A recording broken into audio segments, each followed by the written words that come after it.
Bueno, buenas noches a todos. Es un gusto, un placer estar acá con amigos y de paso aprender un rato. Primero quiero celebrar y felicitar a los ideólogos de este Ateneo. Es bueno que volvamos a encontrarnos en discusión de casos, es cuando mejor aprendemos. No hay mejor maestro y docente que los pacientes, así que bueno, felicitaciones. Y estos Ateneos van a ser mensuales, van a ser federales y van a ser distintos tópicos para que participen todos los comités científicos de la Federación Argentina de Cardiología. Así que, bueno, bienvenidos y espero que estén alerta y al tanto de los próximos Ateneos en el corriente año, en octubre y noviembre. Nuestro primer caso lo va a presentar Franco Graciani, que es integrante del Comité de Insuficiencia Cardíaca e Hipertensión Pulmonar. Es un cardiólogo del Sanatorio Parque Rosario, que en unos minutitos nos va a presentar un caso que promete discusión. Y para tener una discusión de alto nivel científico, hemos invitado a un panel de expertos, el doctor Gerardo Moreno, que es presidente del Comité de Arritmias y Electrofisiología, jefe de la unidad de arritmia del Instituto de Cardiología y Cirugía Cardiovascular de Posada, Misiones. También Pablo Nasca, un amigo, presidente del Comité de Insuficiencia Cardíaca y Hipertensión Pulmonar, jefe de unidad de cardiología del Hospital Néstor Kirchner de Tucumán, staff del Centro Privado de Cardiología de Tucumán y staff de CIAT Tucumán. Y también, bueno, una amiga, Griselda, eh, Takis de Posada, Misiones, vicepresidente del Comité de Valvulopatía y miembro del Comité de Ecocardiografía, staff del Instituto de Cardiología de Posadas, de Misiones. Y Leandro Poser, quien está a cargo de la Secretaría de Cardiólogo de Formación, presidente del Comité de Cardiólogo Joven y fellow de Electrofisiología del Instituto Cardiovascular de Buenos Aires. Después, para redondear esta discusión, el experto nuestro, Diego Echazarreta, va a dar como una pequeña revisión y un resumen de lo discutido en este caso. Así que bueno, espero que les sea de su agrado. Franco, es todo tuyo el auditorio, espero que estés bien. Vamos. Bueno, buenas noches a todos. Antes que nada, quiero agradecer a la Federación Argentina de Cardiología por la invitación y vamos a dar comienzo al seminario del día de la fecha.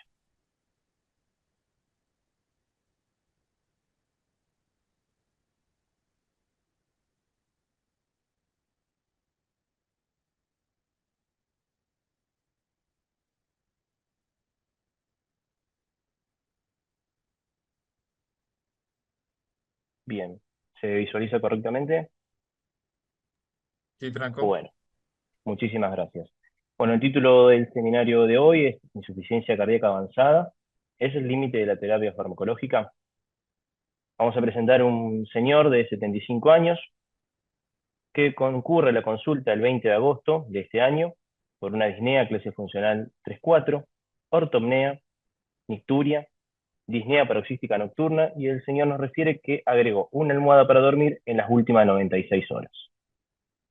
Como factores de riesgo cardiovascular, este paciente es un paciente hipertenso del año 2000, diabético tipo 2 del año 2002, dislipémico del año 2002, sedentario, obeso y extabaquista que abandonó en el año 2014. Aproximadamente fumaba entre 10 y 20 cigarrillos día por 30 años.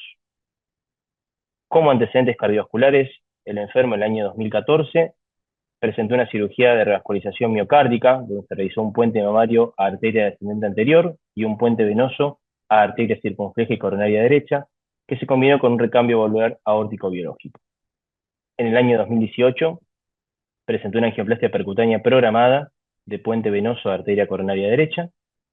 En el mismo año se diagnosticó una fibrilación auricular. En el periodo de tiempo se intentó cardiovertir 3 veces con la recurrencia precoz de la misma. La última fue en el año 2023. Posteriormente se decidió un control de frecuencia. Y también presentó múltiples internaciones por insuficiencia cardíaca, 7 episodios en el último año calendario, y en las últimas 2 internaciones ya presentaba escasa respuesta al tratamiento con dobutamina.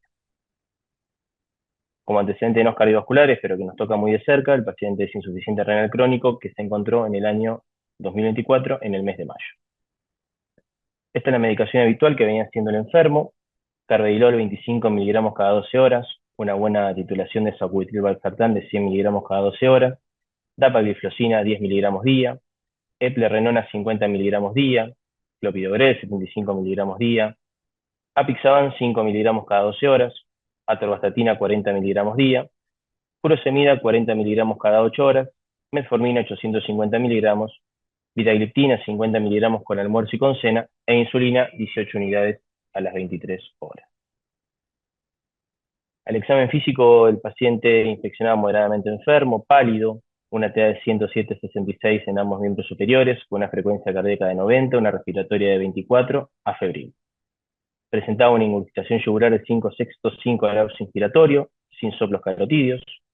Al aparato cardiovascular mostraba un latido apexiano desplazado 3 centímetros, con ruidos cardíacos hiposfonéticos, un soplo sistólico aórtico 3/6 polifocal, bien en rombo, con irradiación a cuello y epigastrio, y un soplo sistólico regurgitante en barria de morfología mitral de 3/6 también, con irradiación axila izquierda y presencia de tercer ruido cardíaco. En cuanto a su aparato respiratorio, tenía reles crepitantes a campos medios, abdomen, ruidos hidroides positivos, un abdomen blando, depresible, indoloro, una hepatomegalia dolorosa en ese sector, a 4 centímetros por debajo del reborde costal, y un reflujo hepatoyugular positivo. En los miembros tenía edema a raíz, con un GODES de 4 cruces y trastornos tróficos. Los estudios que vamos a ver a continuación son estudios que el paciente fue trayendo durante algunas de las internaciones y otras de las consultas que iba realizando. Esta es la placa de tórax del paciente. Como pueden ver, es una placa centrada, bien inspirada, bien penetrada, presentaba los clips quirúrgicos, una cardiomegalia y una esclerosis valvular aórtica. Este es el perfil del mismo paciente.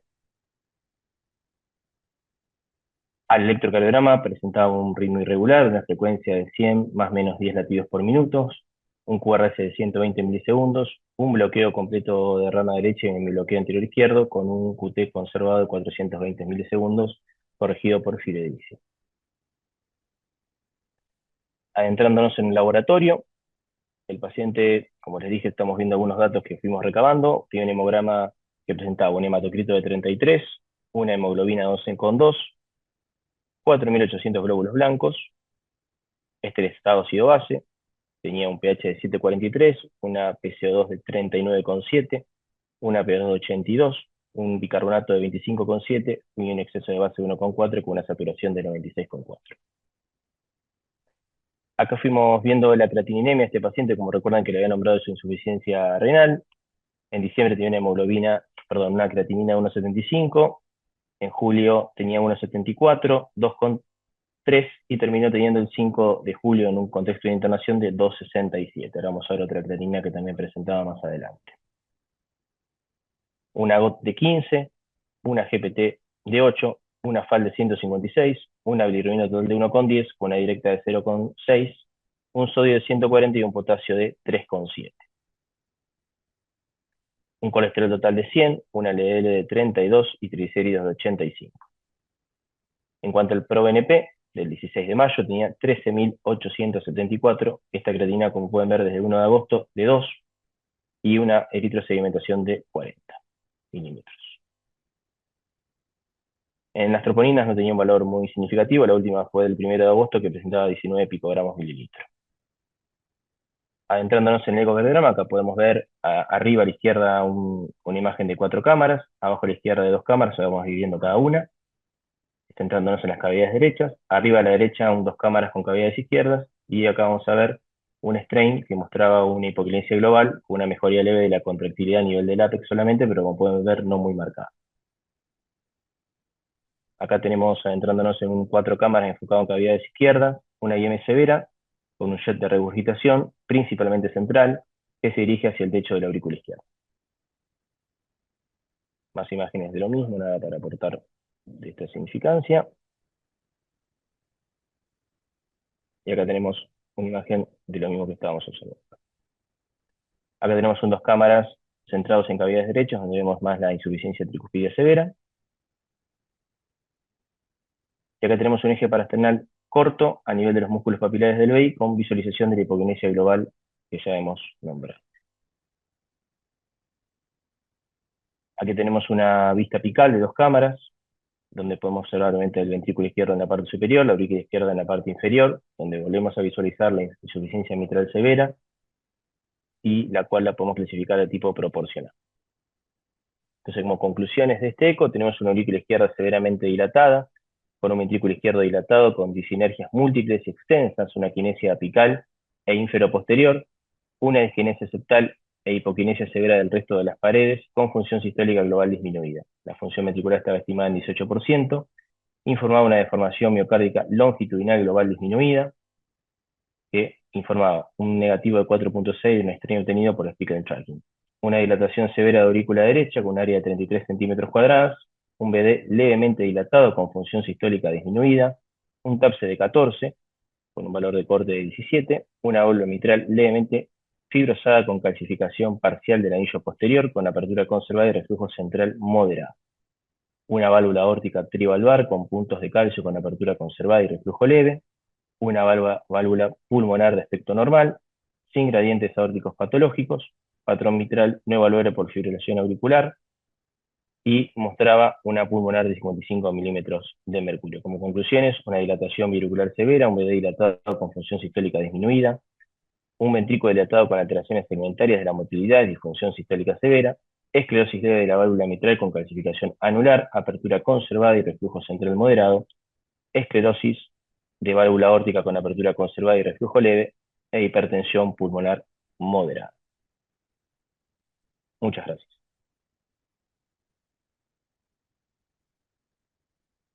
Bueno, gracias, Franco. Qué casito.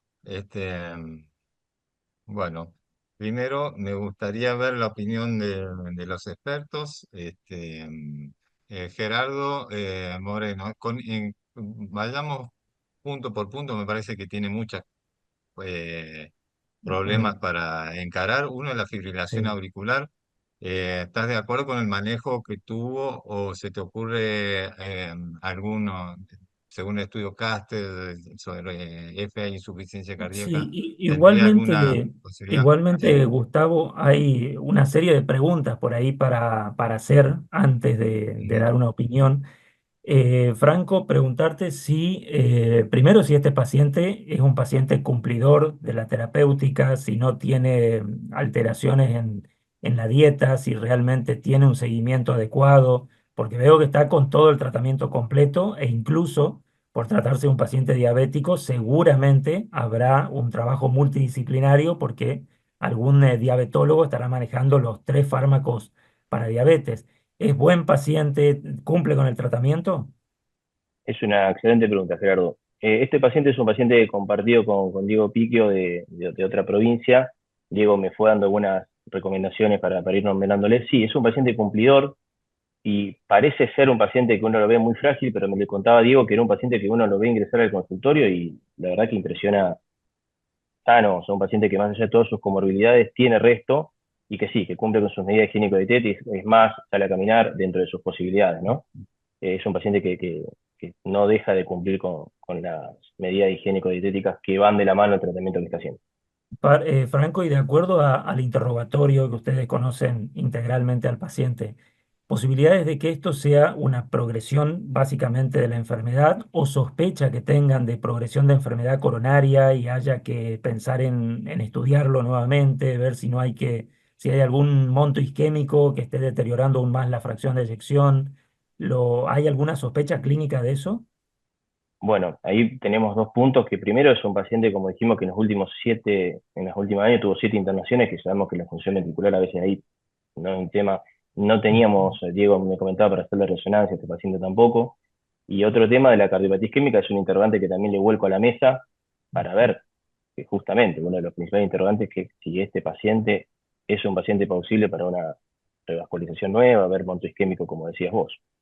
Puntualmente, como decía Gustavo, respecto a la fibrilación auricular, cuando lo estabas presentando, sí, uno decía en el 2018, cuando empezó con los episodios, hubo tres cardioversiones en el medio, sí hubiese sido un buen momento hoy, con toda la evidencia que tenemos, de pensar en una ablación de venas pulmonares, que hubiese sido muy probablemente, no quiero decir con seguridad, pero muy probablemente beneficioso para evitar sobre todo el remodelado auricular que ya la cardiopatía estructural de él le iba a generar, esta insuficiencia cardíaca, esta dilatación. Creo que la valvulopatía en gran medida son por la dilatación del anillo, no sé si son por enfermedad primaria de la válvula, seguramente dilatación del anillo, y eso con mucha seguridad habrá ido desestructurando todo el miocardio auricular, y hoy por ahí, después de tantos años, la verdad que tendría mucho menos eficacia la ablación de venas pulmonares. Mientras él tenga su fibrilación auricular con una frecuencia ventricular controlada, no me apuraría en tomar una conducta NFA. Me parece que hay muchas cosas otras previas antes de tomar algo, de ser agresivo. También uno ve una miocardiopatía dilatada, deterioro severo. Enseguida también uno puede pensar si no hay que hacer prevención primaria de muerte súbita en este paciente. Sin embargo, bueno, faltan varios datos, ¿no? Falta un Holter, saber si hay arritmias ventriculares, si tuvo o no episodios sincopales, para ver si tiene algún otro predictor de riesgo de muerte súbita, independientemente ya de su fracción de eyección. Con la fibrilación auricular todavía sería prudente, antes me enfocaría en la patología en sí, en la miocardiopatía, valvulopatía y descartar si hay o no nueva enfermedad coronaria. Está bien, excelente. Ahí el estrés auricular podría dar un... Yo le quería preguntar, me voy a poner en moderador y le voy a preguntar a Pablo, ese ventrículo derecho que dice que está moderado, para mí está severamente deteriorado. Y bueno, por eco diríamos el TAPSE no es una buena medida en este caso porque está operado y cuando ya han abierto el pericardio el TAPSE ya no informa correcto. Y ya en la placa de Torres se veía que estaba el ventrículo dilatado.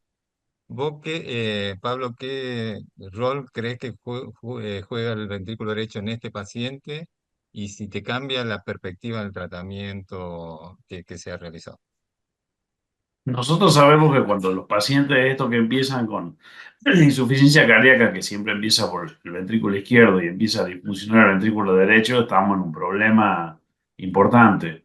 No solo por el pronóstico, sino porque muchas veces se ponen muy sintomáticos y bastante difícil de manejar. De hecho, yo tengo varias cosas para opinar en este caso. Primero, yo intentaría porque por lo que ponen ahí del examen físico y del PRO-BNP, está recontra congestivo. Yo lo primero que intentaría sería internarlo y descongestionarlo todo lo que pueda, siempre que se pueda, usando, bueno, todo el arsenal que tenemos a disposición y lo reevaluaría después al eco, digamos, con el paciente, digamos, en otras condiciones hemodinámicas. Primera cosa que haría. Después, porque además parte de la insuficiencia renal, si bien es cierto que tiene 20 años de diabético y puede tener nefropatía diabética, también puede ser que el empeoramiento de la función renal tenga que ver con que está congestivo. Y el problema que te surge de ahí es que si pensamos que estoy de acuerdo que hay que estudiar cómo están las coronarias y eso, no sé cómo se haría, digamos, tiene un filtrado ahí medio bajo por el tema contraste y si querés hacer resonancia también tenés problemas con el gadolinio. Bueno, entonces yo creo que lo primero que yo me plantearía con un paciente así es internarlo, descongestionarlo, ahí reevaluar y si logro que mejore y se estabilice la función renal, intentaría estudiar el tema coronario, porque la última vez que lo estudiaron fue hace 6 años, 2018 creo que fue la angioplastia. Eso es lo que me plantearía primero, sabiendo que, como vos decís, digamos, el tener disfunción del ventrículo derecho, a mí me parece que eso también te condiciona, porque te marca pronóstico y lo que nosotros sabemos que esos pacientes son bastante difíciles de manejar. Y después intentaría, una vez de hacer, si es que logro eso, también ver si hay lugar para eh, bueno, en realidad está casi todo titulado. Por ahí el sacubitril o valsartán se podría subir un poco más la dosis y por ahí agregar, ya que tiene muchas internaciones, algunas drogas nuevas, pero la verdad que sabemos que tampoco el beneficio es tan extraordinario. En principio haría Bien. eso, descongestionarlo y Ah, estudiarlo un poco más. de acuerdo, pues yo creo que a veces haciendo un Doppler venoso renal, podemos sumar y decir que este paciente no está absorbiendo la medicación. Entonces le estamos dando medicación perfectamente con la dosis que creemos correcta y Tal cual, resulta pero que no hace efecto. no hace Exacto. efecto. Por ahí me gustó mucho un concepto que aprendí de vos, que es el taponamiento renal, cuando ocurren esto, que podría ser lo que explicaría la creatinina elevada, ¿no es cierto? Es exactamente. Sabiendo que, como ahí dice que lleva 20 años de diabético, también debe tener algo ya de nefropatía diabética y no es que lo vamos a lograr normalizar, pero siempre descongestionándolo probablemente logremos alguna mejoría y bueno, eso eh, nos va a permitir estudiarlo y todo lo que para mí falta. Bien.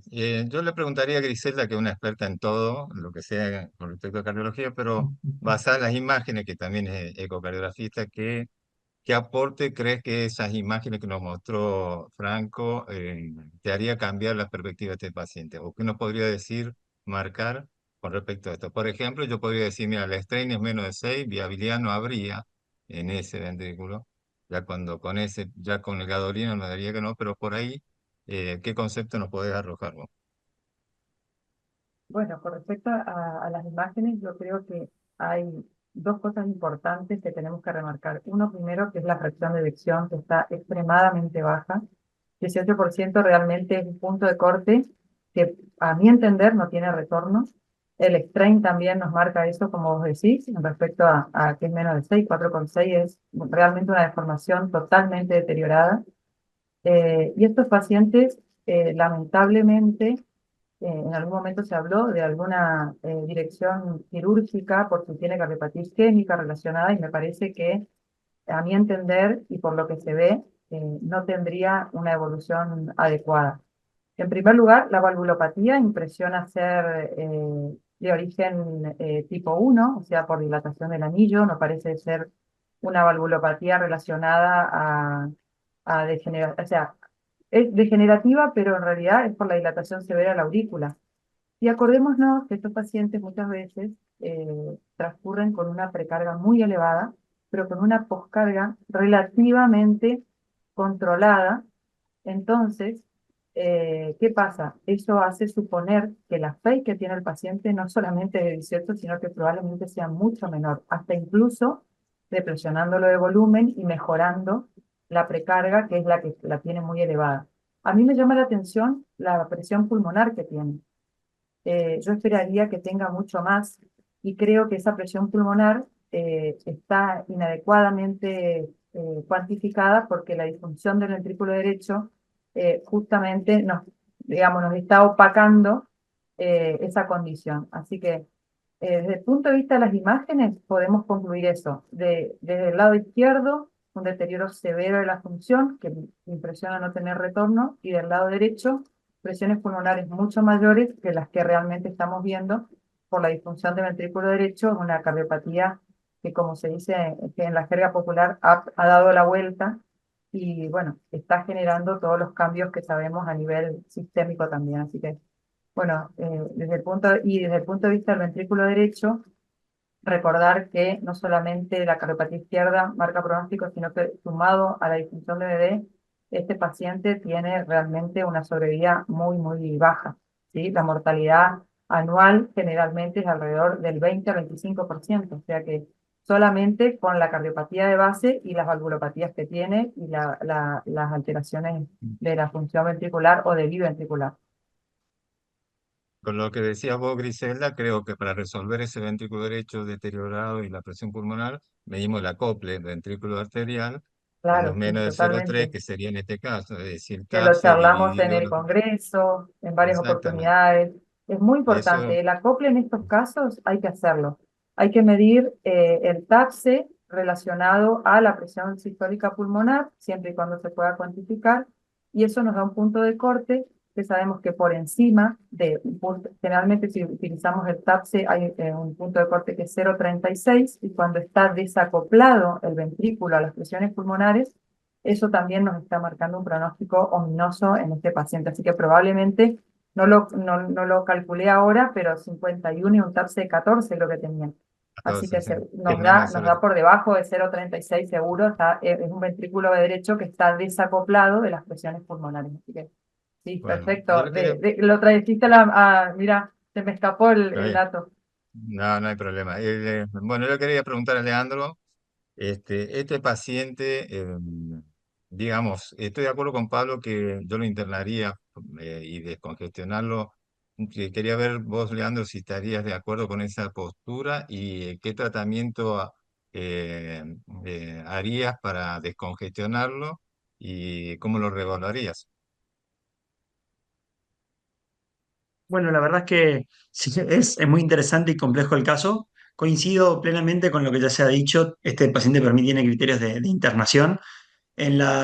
Recordemos que tiene, a ver, tiene dosis altas de furosemida basales. Tiene 40 cada 8 vía oral, tengo entendido. Ya toma ISGLT2, así que tiene que ser por lo menos una media, dos veces la dosis ya utilizada endovenosa, así que muy probablemente este paciente termine con infusión de furosemida, con bloqueo tubular con otras drogas como cetazolamida o inotrópicos, pero la verdad es que claramente debe resolverse la parte hemodinámica. Me gustaría hablar un poco de lo rítmico otra vez, siguiendo la línea del doctor Gerardo Moreno. Me parece que es muy atinado el decir que la fibrilación auricular previamente tal vez la podíamos ayudar un poco más y hoy en día está un poco pasada como para ablacionarse.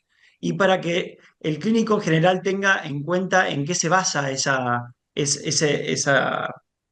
afirmación, tenemos que ver que dentro de los datos del paciente ya está en clase funcional habitual 3-4, tenemos un índice de volumen de la aurícula izquierda de 62. La fibrilación auricular es persistente de larga duración, acorde a las guías, es decir, tiene más de un año y por lo que se había comentado, es más permanente que persistente, en verdad, porque había un consenso de hacer control de frecuencia, si bien recordemos que es un concepto que siempre se puede retrotraer para volver a evaluar, y la función renal del paciente también elevada dentro de los scores de recurrencia, también se lo estudia y todo eso hace que sea válido el control de frecuencia.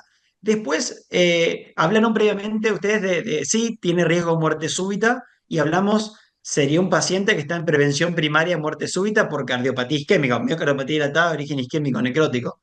Pero la pregunta creo que no va tanto si tiene indicación desde el punto de vista de que es coronario y de la fracción de eyección. La pregunta es si tiene sobrevida más de un año, a ver, ¿qué va a pasar después de esta internación? O sea, ¿vamos a poder descongestionarlo? ¿Va a tener sentido poner algún tipo de dispositivo para el riesgo de muerte súbita? Porque la verdad es que me parece que la indicación es clara, está por todos lados para primaria si no estuviese tan avanzado, pero la duda es, ¿no estaremos pasados? Porque inclusive la fibrilación auricular, cuando se hace control de frecuencia, buscamos menos de 110. Este tipo está en insuficiencia cardíaca y tiene un promedio de frecuencia cardíaca de 90 en el examen físico, así que ese 25K12 carvedilol ya lo está controlando. Hay algunos estudios muy pequeños, como el de Brignole de la PAF-CRT, donde pacientes con QR angosto inclusive, independientemente de la FEI, que se randomizaban a control de frecuencia, ablacionar el nodo y poner un resincro, tenían mejor evolución que los que se hacían solamente control de frecuencia. Entonces uno dice, si pongo un CDI, pongo un CRT, pero la verdad es que en este paciente no parece el escenario. Creo que predomina todo lo clínico, ver si se puede descongestionar verdaderamente, ver cómo queda la valvulopatía sin insuficiencia cardíaca, que en conjunto, digamos, si tiene una sobriedad de más de un año y sobre todo ver si ponemos un desfibrilador o no. Me parece que lo arrítmico va más que nada por ese lado. Tal cual. Totalmente. Recordemos que teníamos bloqueo de rama derecha más mi bloqueo anterior izquierdo, electro, si bien no mal recuerdo, y me gustaría ver si le pusieran un desfibrilador, le pondrían con resincro, a pesar de O tener sea, ese. claramente él tiene la respuesta controlada. No sé qué opina el doctor Moreno, digamos. Uno diría, si uno resincroniza, obviamente, siempre dicen ritmo sinusal, rama izquierda, mejor más de 150, más de 130 con un poco menos de beneficio, pero si se pusiese un resincro sería con ablación del nodo para que tenga biventricular pacing con los dos. Y sabemos que los pacientes que tienen cardiopatía isquémica muchas veces tienen un poco más de escara y demás, y muchas veces el catéter izquierdo es más difícil de colocar cuando no hay demostrar una clara disincronía, hasta el catéter puede caer en zona de altos umbrales o el QR se puede no quedar ideal. No sé qué opina el doctor Moreno. Sí, A ver, totalmente de después de acuerdo. la opinión de Gerardo, le voy a hacer algunas preguntas de la audiencia. Sí, bueno, Gerardo. Sí, sí, primero de acuerdo con Leandro y definitivamente este paciente no es el mejor candidato para resincronización por varios motivos, por lo que dijo Leandro, además de que no tiene rama izquierda, no es de más de 150, es una cardiopatía isquémica, no es el que va a ser respondedor. acá tenemos algo en contra. Como dice Leandro, la única alternativa como manotazo de ahogado en este paciente es plantear, si hacemos prevención primaria y vamos a estimular el ventrículo, definitivamente es con la ablación del nodo para que no exista la asincronía aurículo-ventricular, tratando de ver incluso si no se puede hacer estimulación fisiológica en vez de poner un catéter en ventrículo izquierdo como otra alternativa. Pero insisto en dos cosas. Uno, como resumen de que todos estamos de acuerdo que sin dudas se tiene que internar y estabilizar hemodinámicamente vía endovenosa, eso es indiscutible. Lo segundo es que epidemiológicamente este paciente tiene que volver a estudiarse las coronarias, porque si esto es una progresión de enfermedad coronaria y podemos mejorar el monto isquémico, podríamos tener un poquito mejor de músculo para optimizar el tratamiento y el seguimiento. No podemos no evaluar de nuevo las coronarias cuando es la causa más probable de la progresión de esta patología en este paciente diabético. Más allá de su fallo renal, de que una vez que optimicemos hemodinámicamente al paciente, hay estrategias de parte de los hemodinamistas y de los nefrólogos para poder igualmente estudiar con contrastes específicos. Así que me parece que una vez estabilizado hay que apuntar a la causa más probable del deterioro del músculo. Acá tenemos que apuntar a mejorar el músculo. Si no, vamos a seguir disparando para todos lados y si no tenemos músculo, no va a mejorar. Está bien. En coincidencia con lo que vos decís, Gerardo, lamentablemente no figura el nombre, pero dicen si la resonancia magnética aportaría información en cuanto a la fibrosis y todo eso. Le vamos a hacer la pregunta a Pablo. Y si habría un lugar para el Vericiguat. ¿Qué te parece? Pregunta a la audiencia, ¿eh? Sí, sí, sí.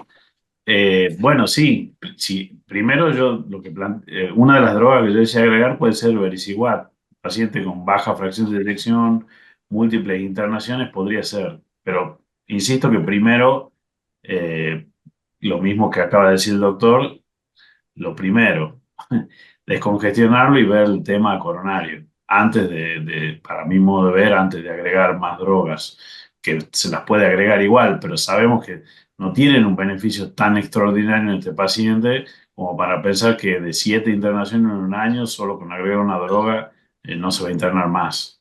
O sea, no sé si alguna estrategia va a ser que no se interne más, pero me parece que si queremos mejorarlo algo hay que hacer integral, todo. Estos son los pacientes que si se ven, que son complejos y se manejan no de a uno, sino de a muchos, tanto de la especialidad y subespecialidades como de otras especialidades, como dijo él, el nefrólogo, el diabetólogo, etcétera. Así que sí, sí se le podría agregar Vericiguat, me parece. Sería válido. Eh, pero si uno además hace lo otro, solo eso no creo que sirva. Está bien. Muy bien, gracias, Pablo. Y hay una pregunta que se la voy a pasar a Grisela. Dice, la insuficiencia mitral, creo, Héctor la escribe, creo que tiene un valor extraordinario y podría ser pasible de mitraclemia en un futuro inmediato como alternativa terapéutica para la refractariedad del cuadro. A mí la IM no me pareció tan severa con el video que pusieron, pero bueno, te lo dejo a Grisela, ¿te parece? No, mira, por lo que se ve en las imágenes, creo que todavía esa no es la estrategia inicial en este paciente. No, todavía los criterios no están dados y habría que hacer una evaluación más exhaustiva, hacer un transesofágico, evaluar otras características de la valvulopatía para ver si se puede hacer, pero al no ser severa la valvulopatía, creo que no va a aportar nada. O sea que en este paciente no nos dice mucho hacer un procedimiento invasivo de ese calibre y también insistiría por el lado isquémico y tratar de mejorar la función ventricular en lo que se pueda. Claro, bien como lo dijo Franco, estos valores que mostró dan para una IM proporcionada. Y esto, como en el Mitra FR, se vio que no eran buenos resultados cuando usabas el Mitra Click. Así que también en ese caso podríamos contestarle que andan mejor las desproporcionadas en cuanto al lore versus los diámetros ventriculares. Otra pregunta de Diego dice, no cabe duda que la congestión juega un rol fundamental en el tratamiento entallado tras una cineconografía, evaluando el respuesta al tratamiento farmacológico completo. Eso, bueno, me parece que es una opinión. Nos dan felicitaciones y dice Bueno, dice, si se va a realizar, Gerardo, si se va a realizar una nueva coronografía, tiene beneficio la revascularización con angioplastia, hay que realizar revascularización con asistencia circulatoria preventiva y si no le vamos a hacer nada, es necesaria una nueva CCG. ¿Qué opinan ustedes en este paciente? ¿A todos le harían una cineconografía o primero una resonancia, evaluar viabilidad y después, como el Steve dijo que no servía para nada la viabilidad? ¿Qué opinan? Una posibilidad, Gustavo, es que una vez que este paciente sea descongestionado y esté más seco en su peso seco, haya cambios importantes. Creo que eso ayuda mucho a tomar la decisión, porque si después de estar hemodinámicamente estable, está en su peso seco, el paciente asintomático en clase 4 no cambia absolutamente el ecocardiograma, uno ve que realmente hay dudas si hay o no viabilidad miocárdica. Pero si en cambio, una vez descongestionado el paciente, tenemos otro ecocardiograma, nos muestra recuperación, nos muestra cambios hasta incluso de su valvulopatía, definitivamente sí hay que seguir, estudiarlo y ver qué más se puede recuperar para mejorar su miocardio. Está bien. ¿Le harías, Griselda, un ecoestrés con dobutamina para ver reserva contráctil, a ver si mejora y plantearse una revascularización? No, no, yo creo que no, tampoco estaría indicado en este paciente. Y tampoco, o sea, incluso podríamos en un ecoestrés, si vos quisieras, evaluar también cómo se comporta la presión pulmonar, pero la verdad que el paciente está en insuficiencia cardíaca y eso es hoy día una contraindicación para pensar en hacer reserva contráctil y evaluar eso. O sea que yo no le haría ese estudio, iría, creo.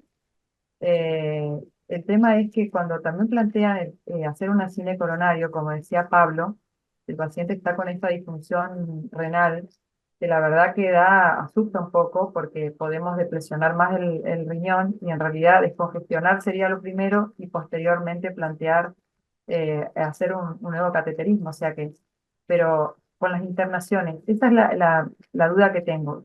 Estas 7 internaciones que tuvo el paciente después de la internación, ¿salía con su peso seco o seguía todavía un poquito congestivo, digamos? ¿Es difícil el manejo en ese sentido?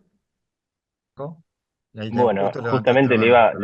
les iba a hacer una contrapregunta de justamente cómo lo decongestiono, Claro, porque tengo a este paciente, la pregunta es abierta, no es una que tenga la respuesta, y obviamente para poder estudiarlo lo tengo que congestionar. Estamos hablando de Vericiguat, ese paciente el clearance de 30 lo tiene raspando, eh, entonces mi pregunta es cómo lo decongestiono. Y en el caso que lo decongestione y descarto que sea isquémico, ¿qué tratamiento se les ocurre cómo hacer? ¿Qué opinan del pulso ambulatorio de levosimendan? Porque son cosas que se nos vienen preguntando estos pacientes, porque en verdad el fin terapéutico, como dice el nombre de la charla de hoy, está ahí, está al borde, lo estamos viendo. Bien. Perdón. No, no, Pablo, me gustaría escuchar tu opinión. Quiero escuchar a Diego Sí, también.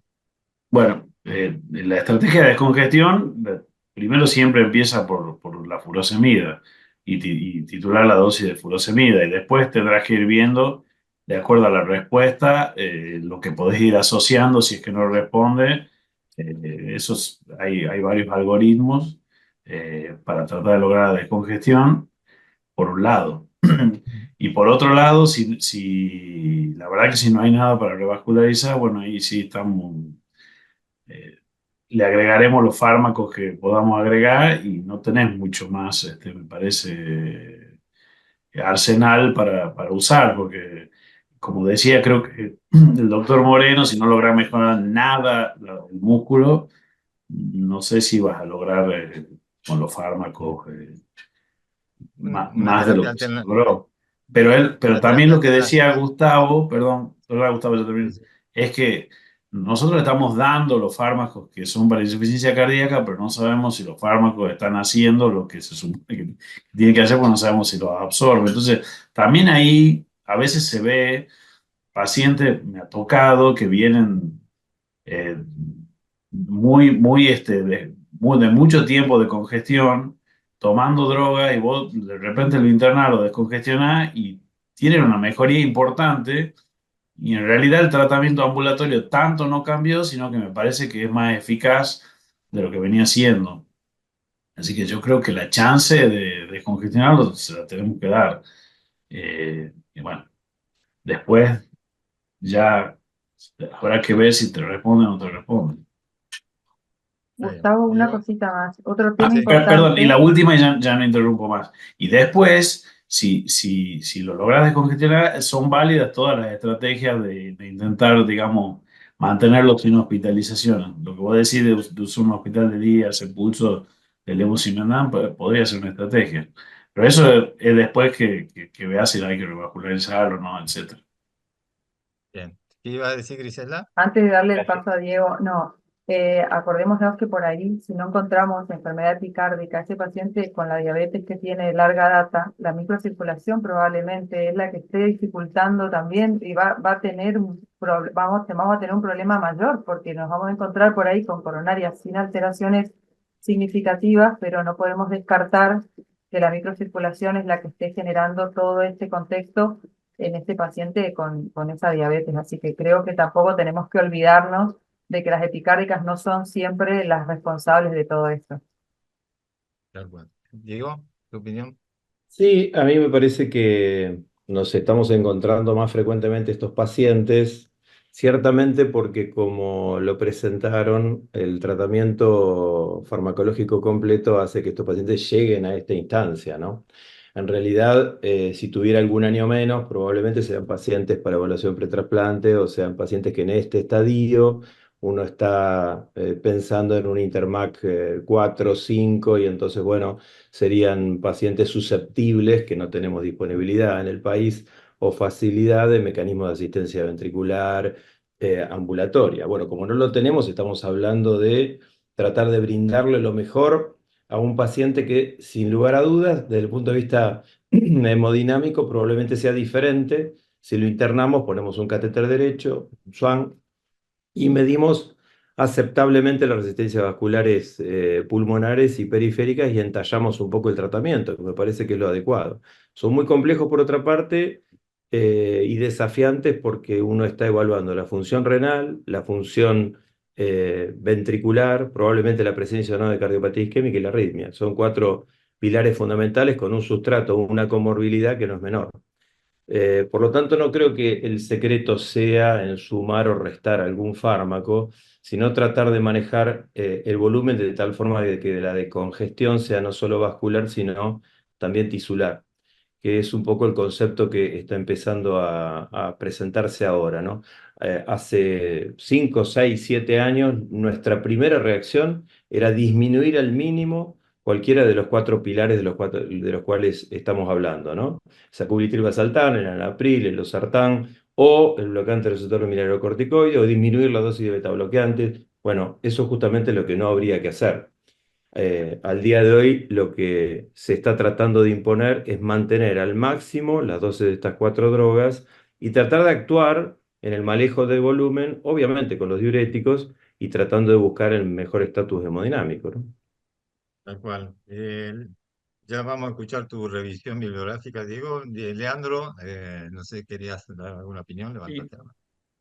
sí, quería saber simplemente como reflexión y qué opinaban, digamos, más allá de que el paciente está cercano al tratamiento médico óptimo, de que estamos planteando algunos estudios invasivos para pronóstico y tratamientos que no sabemos qué tanto van a modificar.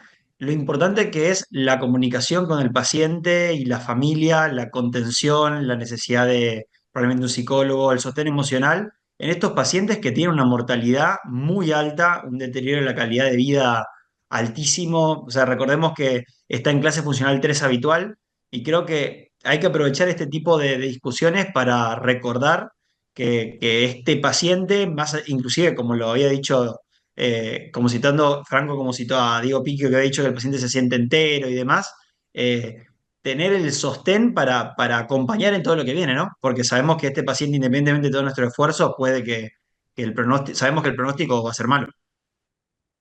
Hay una pregunta, gracias Leandro, una pregunta de la audiencia, de nuestro amigo Walter Stormer de San Juan. que pregunta si consideran ustedes la ultrafiltración para que descongestionar. Y yo agregaría la contrapulsación externa, acá en la provincia se está usando y se está mostrando buenos resultados, no sé si tiene experiencia. Y la ultrafiltración me parece una muy buena pregunta para los que hacen falla cardíaca. Sí, definitivamente, digamos, los trabajos de Rosa Constanzo, Landlord o todos ellos han demostrado tener una eficacia absoluta en disminuir el volumen. Lo que dice Walter es cierto. El problema es que la disponibilidad y los costes de los catéteres son realmente muy elevados para poder hacerlo en nuestro medio. Pero es una buena alternativa cuando se acaba el bloqueo completo con diuréticos. Pablo, Claro, ¿qué opinión? claro, se usa, digamos, hoy por hoy se usa como escalón final, porque además otro problema que tiene a veces es las complicaciones del acceso vascular. Entonces, primero se prueba con fármacos y sí es válido, si no hay la respuesta adecuada, usar ultrafiltración para tratar de lograr el peso seco. Sí, sí es válido. Perfecto. Bueno, no tenemos más preguntas de la audiencia. Me parece que el caso es bastante interesante. Me gustaría, ya que estamos en tiempo, Diego, que nos haga una revisión sobre la falla cardíaca. Si no, no sé si alguno de los panelistas tiene algún otro comentario o pregunta para hacer. Si no, nos gustaría, Diego, que nos hagas una revisión de acuerdo a insuficiencia cardíaca avanzada, a ver si nos faltó algo para agregar a este paciente. Genial.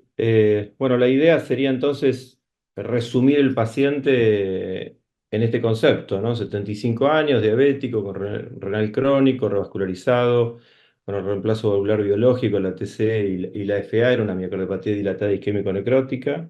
Como vimos, con un deterioro severo de la función ventricular izquierda, doble valvulopatía y las múltiples internaciones poco como hablábamos, ¿no? Ahí hay comorbilidades que tallan las valvulopatías, la disfunción ventricular, la fibrilación auricular y la cardiopatía isquémica, y reúne los criterios de las guías 2021 y 2022 de insuficiencia cardíaca avanzada, ¿no? Tiene los síntomas, tiene la disfunción cardíaca grave, los episodios de congestión pulmonar y el deterioro de la clase funcional. Si uno lo ubica en cualquiera de los score y los calculadores de riesgo, como esta de Barcelona, yo elegí una al azar, veremos que tenemos una mortalidad tanto para muerte cardiovascular, para hospitalización y para ambos en conjunto que supera el 40% al año, por lo tanto realmente es un score de riesgo muy elevado. Y hablamos de comorbilidades inicialmente, ya la guía 2023 están incluyendo, como bien el paciente se encuentra tratado, con ISGLT2, GLP-1 incluso finerenone, que se está introduciendo al país en estos días para el tratamiento de pacientes con diabetes y en este estatus. Pero el desafío más importante, no cabe duda, que es la insuficiencia renal crónica. Y cuando uno ve las guías de hace algunos meses presentadas por la American Heart, y ve objetivos en pacientes con insuficiencia renal crónica, insuficiencia cardíaca avanzada, observará que uno trabaja básicamente sobre la estructura del glomérulo, sobre el nefrón, sobre la función tubular y sobre incluso la respuesta neuroendocrina. Y puede evaluar también el perfil hemodinámico de estos pacientes, donde hay una declinación de la función renal con admisiones hospitalarias muy frecuentes, acá hablaban de 7 en un año, y donde cuando uno tiene que evaluar la reversibilidad de esa función renal, realmente cada vez tiene menos posibilidades, porque hay una injuria propia aguda, nefrotóxica, y hay también una enfermedad renal asociada a la diabetes y la hipertensión. Hay menos perfusión, vos bien decías, Gustavo, hoy, sobre la congestión retrógrada y anterógrada, y también porque hay probablemente hipovolemia y menos filtrado. Por ahí nuestro paciente se ubica en estos dos esquemas, ¿no? Donde hay una nefropatía diabética propia y donde también hay un bajo gasto, que lleva probablemente también a que nosotros cuando lo internemos a este paciente, por eso hablamos de un tratamiento entallado, utilicemos como se están manteniendo los ISGLT2 y los bloqueantes receptores mineralocorticoides no esteroideos, pero también algún tipo de inotrópico. Se hablaba del levosimendan allí, y si tuviéramos la posibilidad, algún tipo de apoyo con contrapulsación. El desafío, no cabe ninguna duda, como lo muestran los statements, que es la falla renal y el escalar las drogas en el caso de que no vi un clearance de creatinina y si los pacientes tenían microalbuminuria, pero me imagino que con 2 de creatinina es muy bajo el filtrado glomerular, pero el uso de beta bloqueantes o considerar los nitratos o muy bajas dosis de IECA inicialmente, y conforme podamos mejorar un poco esa función renal, entonces ir sumando el resto de los fármacos y reevaluando con el potasio y también con la tendencia a la hipotensión, si el perfil del paciente es ese, o con la elevación de la creatinina, la sumatoria de otros fármacos. Hay drogas recientes que han demostrado evidencia muy clara, como en el EMPA-Kidney, la empaglifosina, de reducir el empeoramiento de la función renal e incluso la reinternación y la muerte cardíaca en casi un 28% con los 10 miligramos de empaglifosina. Decíamos también que el otro ítem a abordar, además de la insuficiencia renal, era ciertamente la disfunción ventricular izquierda. Y bueno, nuestro paciente se ubica fundamentalmente en este último step, digamos, anteúltimo, que es el quinto, donde tenemos insuficiencia cardíaca refractaria y donde las alternativas fuera del trasplante son los paliativas o incluso la selección de mecanismos de asistencia ventricular. Y lo que uno tiene que pensar en este estadio es cómo evitar la reinternación de nuestro paciente. En general, como reflexionábamos recién, la primera reacción a una internación de un paciente con esta característica es suspender los fármacos y sabemos que esa es la peor decisión. Por lo tanto, la idea es mantenerlos en cada internación y tratar de sumar aquellos que han demostrado beneficio. El Impulse Trial con empaglifosina sabemos que ha tenido un resultado más que positivo con una mejoría a los 30 de los 90 días, y el Heart Failure ha demostrado en la misma dosis reducir los biomarcadores, en el caso del NT-proBNP, y mejorar la diuresis. Lo mismo ha hecho la dapaglifosina en un estudio piloto con la utilización de furosemida, donde vemos que en el caso del grupo control ha utilizado más furosemida que en el caso de la dapaglifosina.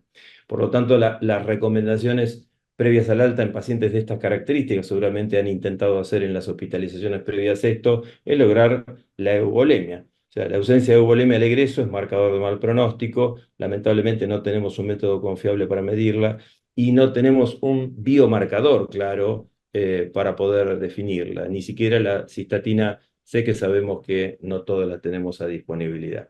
Lo cierto, en esa fase aguda inicial de la internación, ahí uno debe iniciar el tratamiento farmacológico completo cuando los pacientes no lo tienen instaurado, puesto que hoy estamos, según los trials que han sido publicados, en condiciones de decir que estos fármacos pueden ser iniciados rápidamente en la internación. Se habló también sobre insuficiencia mitral. Recordemos que 1 de 3 pacientes con insuficiencia cardíaca avanzada de este tipo presentan IM de grado moderado a severo, y 10% de los mayores de 75 años presentan una IM relevante, que en general esta insuficiencia mitral severa aumenta la carga pulsátil que recibe la aurícula izquierda y genera alteración de la vasculatura pulmonar, que es un poco lo que hemos visto, ¿no?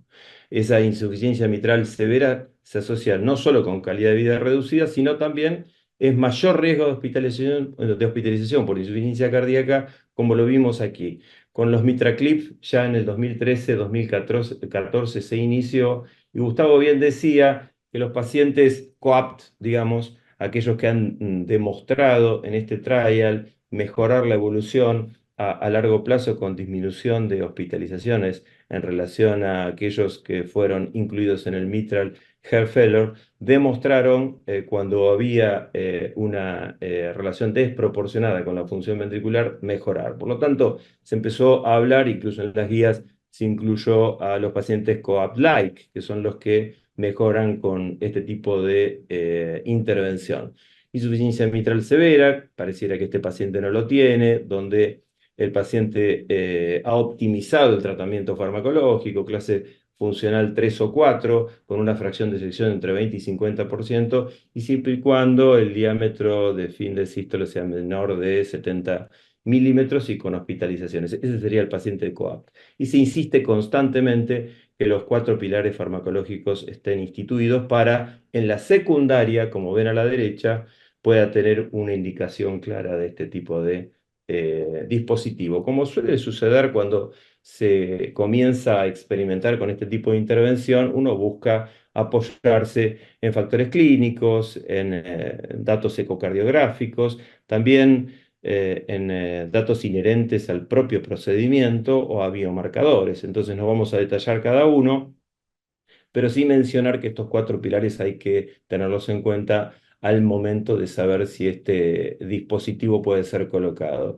Y también es cierto que hay anatomías hostiles, no todos los pacientes son como los que acabamos de ver, donde hay dilatación del anillo, pero lo ideal sería cuando los segmentos A2 y P2 son los que generan la insuficiencia mitral. Y también en este tipo de pacientes, donde tal vez las valvas no tienen la misma característica, no serían exitosos. Hace algunos días, en el Congreso Europeo de Cardiología, el ReShape Herfeller 2 presentó evidencia sobre una población, observen ustedes, 250 pacientes sometidos a MitraClip versus 255 en el grupo control, con una media de edad de 70 años, donde había casi 40% de diabéticos, 60% de hipertensos, con antecedentes de infarto en el 60%, sometidos a angioplastia o cirugía de revascularización miocárdica entre el 30 y el 40%, un paciente bastante parecido al que acabamos de ver, con una clase funcional 3 en el 60% de los pacientes y un PRO-BNP de 2.651 en la media, que demostraron lograr una reducción en el EMPA combinado de primera hospitalización por insuficiencia cardíaca, muerte cardiovascular a 24 meses de seguimiento. Por lo tanto, es interesante tenerlo en cuenta al momento de reducir esa carga sistólica que aumenta el estrés parietal en el ventrículo izquierdo. Esto ha sucedido en todos los escenarios, tanto en el sexo, en la edad, en el índice de masa corporal, obviamente en pacientes con menos de 30% de fracción de eyección, a ellos les fue mejor, y también el escenario isquémico y no isquémico con diferente grado de función renal. Pero también la insuficiencia tricuspidia, que en este caso parecía ser severa. Muchísimos años hemos interpretado que la insuficiencia tricuspidia era reversible con el tratamiento de la enfermedad cardíaca izquierda o era un indicador subrogante de enfermedad terminal, pero en realidad lo que es, y así se concibe hoy, es un factor pronóstico causal. Por lo tanto, lo que era la IT funcional antigua hoy es ventricular o atriogénica y por lo tanto en la nueva clasificación los tipo 1 con 3 valvas, donde son casi el 55%, y el 2B, donde el 32.1% incluyen este tipo de alteración de la valvulopatía, como en el caso que se presentó, se clasifica en leve, moderada, severa, masivo, torrencial. En este caso se clasificó como severa, con los datos ecocardiográficos que ahí vemos. Y con el score, el TRI-score, uno podría evaluar si la insuficiencia tricuspidal aquí también juega algún rol. Pacientes de más de 70 años, con clase funcional avanzada y con alteración de la función renal, pareciera que les va bastante peor. Las alternativas disponibles hoy son el TriClip y el Pascal para poder utilizar en nuestro medio. Hay que recordar que el 3% de los pacientes sometidos a TAVI presentan IT severa y el 20% de los que han sido sometidos a MitraClip presentan esta valvulopatía y solo el 40% mejora tras esa intervención. El 7% de los devices deben ser extraídos antes de los 3 meses cuando hay algún tipo de dificultad. ¿Y cuál es la evidencia para su colocación? Bueno, el Trilumilit Pivot Trial ha demostrado mejoría en la clase funcional e incluso cuando uno no coloca clips puede colocar válvulas, como en este caso el EVOC, que ha demostrado mejor clase funcional, y el Tricent Trial, donde además de la clase funcional ha disminuido la mortalidad ciertamente. Son alternativas para abordar la válvula tricúspide. Hoy este tipo de intervención se ha reducido a la IT severa secundaria inoperable o la evolución tórpida en pacientes con IT severa residual e intervenciones del corazón izquierdo, como podría ser eventualmente este escenario. Uno ahí tiene que evaluar la falla derecha, el fenotipo de insuficiencia tricuspide, que en este caso pareciera ser secundaria a la izquierda, las comorbilidades, la fragilidad del paciente, obviamente el riesgo quirúrgico y si la anatomía es viable. Este gráfico un poco reduce en la intervención tricuspidia en qué punto estamos, ¿no? Este tipo de clips básicamente son para reparación cuando el paciente no puede colocarse una válvula o no puede someterse a una cirugía inicialmente. Y simplemente para mencionar lo que dijo Leandro y Gerardo, recordar ya en el 2020 la publicación de este trabajo, el Fibrosis Heart Failure Study, ha demostrado claramente que los pacientes que tienen mayor fibrosis en la aurícula acompañan el deterioro de la función ventricular y que el CASTEL, como nos mencionaba Gustavo inicialmente, demostró en una población de 97 pacientes con una media de 67 años de edad y con una fracción de eyección de casi 30% en promedio, mejorar ante la ablación con una P significativa en el seguimiento versus la terapéutica en pacientes con insuficiencia cardíaca avanzada. Lo interesante es que hace algunos días se presentó en el Congreso Europeo el seguimiento a 2 años del CASTEL, demostrando que las curvas se abren aún más, o sea que la ablación realmente en relación a la terapéutica ha sido muy útil en pacientes con insuficiencia cardíaca avanzada, tanto en la mortalidad como en la mejoría de la fracción de eyección.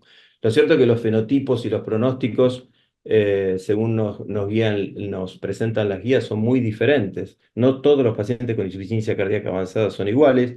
Algunos llegan al shock cardiogénico crítico, otros se someten al deterioro progresivo, algunos son estables, pero dependen, como se planteaba, de inotrópicos como el levosimendan, otros tienen síntomas en reposo con tratamiento domiciliario y reingresos frecuentes, creo que este es nuestro paciente. Otros no toleran el ejercicio y son confinados a su casa definitivamente, otros tienen una mejor capacidad del ejercicio y un poco más limitada, y son los pacientes que uno debe realizar bajo seguimiento. Pero sucede que hay pacientes como este que acabamos de ver que reúnen características que deben hacernos pensar en el futuro, probablemente, y si tuviéramos disponibilidad, ser sometidos según el Intermac 1, 2, 3 o 4, que es ni más ni menos que una clasificación hemodinámica del empeoramiento de estos pacientes, a mecanismos de asistencia ventricular ambulatoria que permitan ser terapias de destino o terapias puente, eventualmente a trasplante.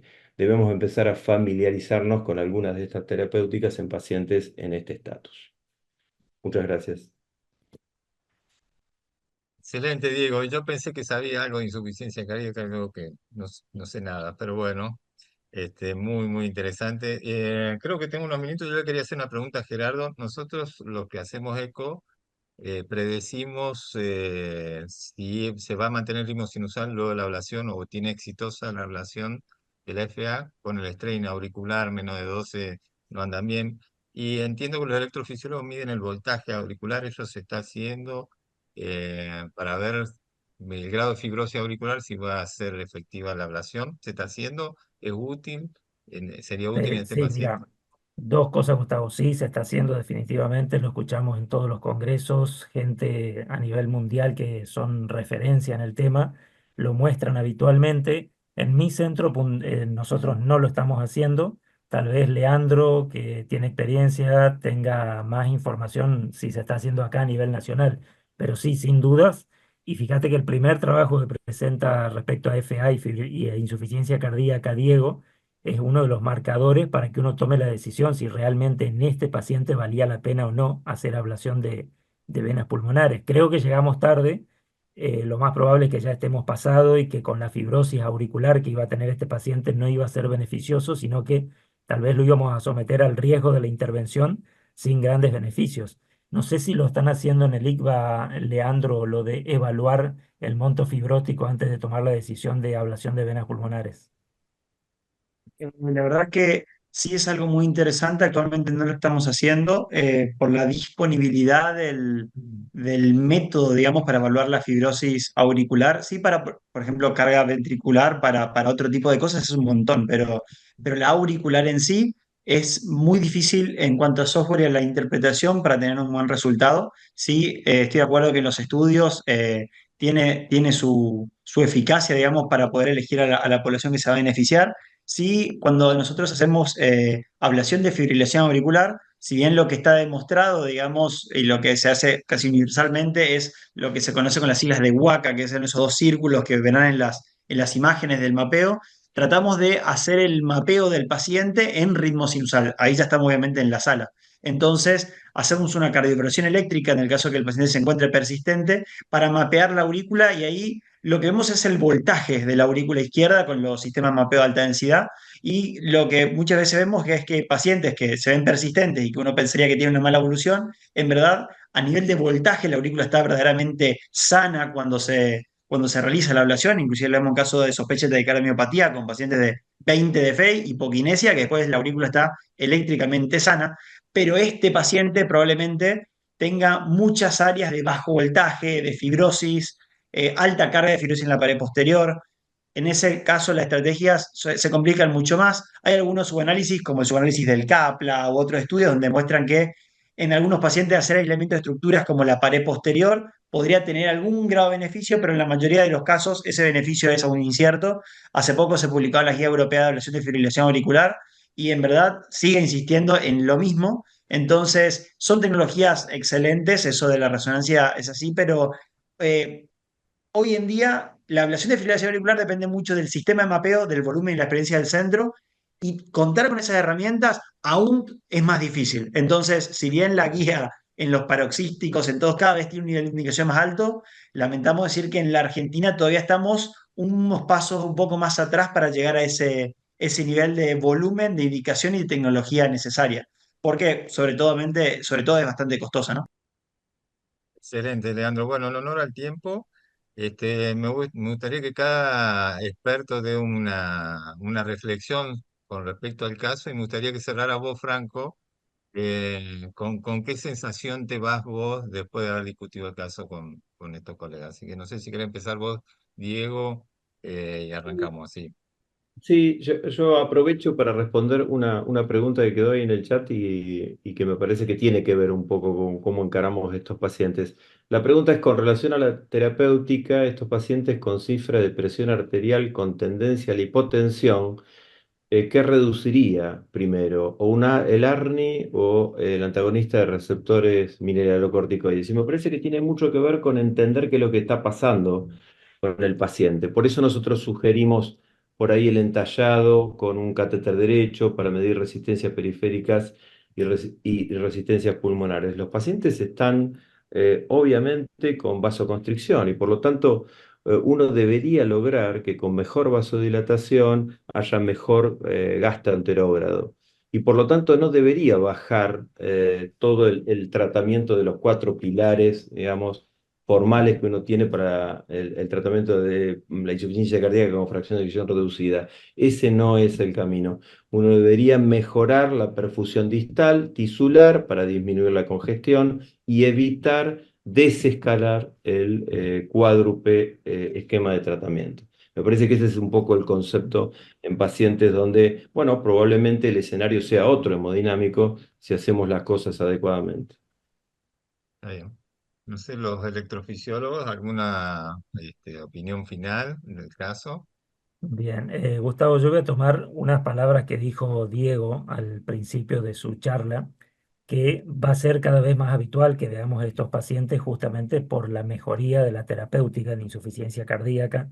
Vamos a ver más pacientes en estos estadios y que creo que sin dudas es conveniente un trabajo multidisciplinario siempre, siempre y cuando el trabajo multidisciplinario esté guiado por un responsable del paciente con intención de sacar provecho de todas las opiniones, no que el trabajo multidisciplinario sea sin un guía que tome la conducta sobre el paciente, cosa de que se saque el provecho en el mejor momento, es decir, en este caso tal vez unos años antes se pudo haber sacado más provecho.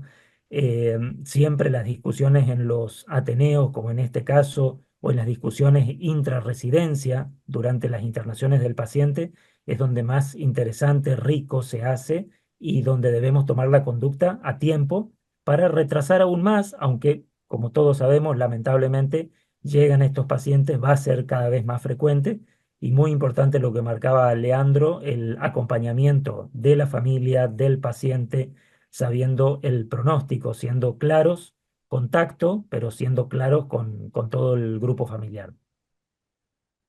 Sí, señor Leandro.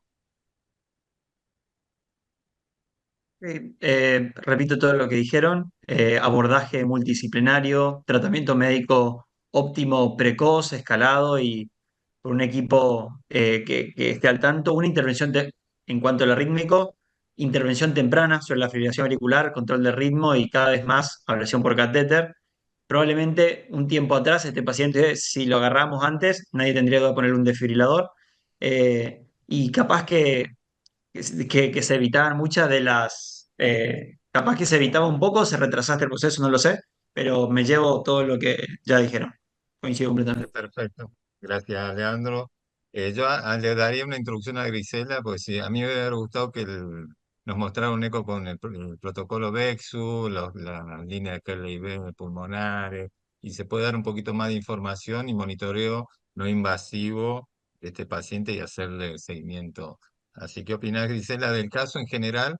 Y bueno, vos sos experta tanto en imagen como en las enfermedades valvulares y todo eso. ¿Qué opinás del caso?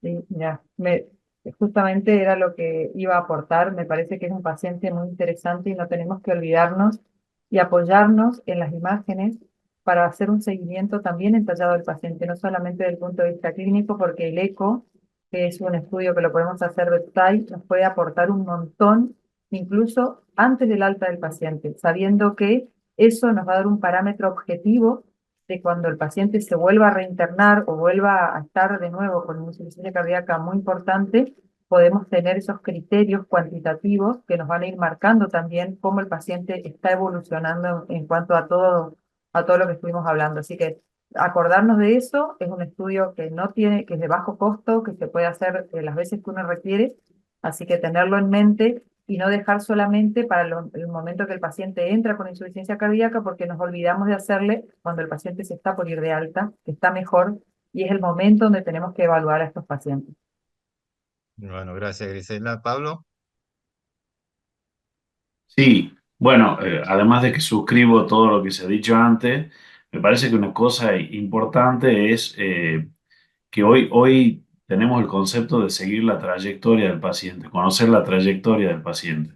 Nosotros cuando lo vemos estamos viendo una foto y no nos podemos quedar con eso. Entonces, así como han dicho todos ustedes, haremos lo que hemos planteado, pero yo tengo que hacer un seguimiento y ver hacia dónde va el paciente para saber qué nuevas acciones voy a tomar.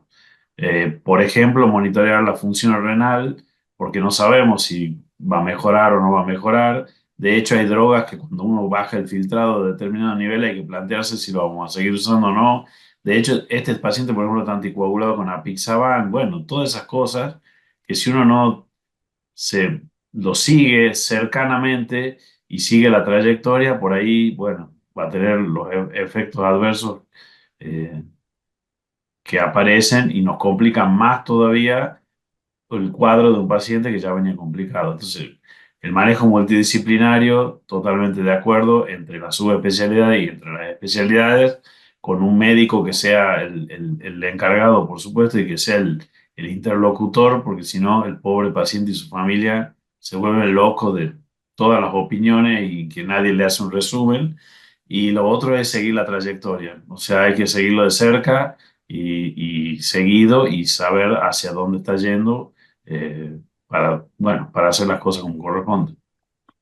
Está bien, gracias. No solamente el familiar, sino el médico de cabecera o el clínico que sigue el paciente se vuelve loco con toda la opinión del que hace imágenes del electrofisiólogo. Así que bueno, Franco, tu resumen del caso, de tu opinión y cómo te vas a verlo de nuevo al paciente.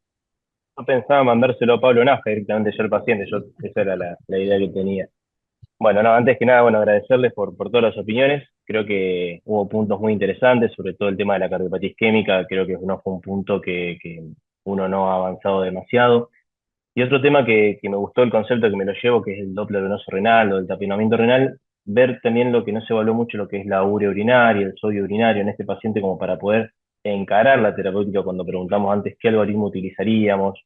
Diego habló bastante del tema de medir cómo son las presiones en forma invasiva, y creo que también, como dijimos, que lo denominamos en la diapo 3 o 4, que este paciente no venía respondiendo a la dobutamina, que justamente ahí donde creo que está la encrucijada terapéutica intrahospitalaria, que creo que no hemos podido capaz ahondar mucho por homenaje al tiempo y el objetivo que teníamos. Así que creo que esos son los dos pilares, cardiopatía isquémica y riñón para este paciente que tanto nos ha dado para hablar hoy.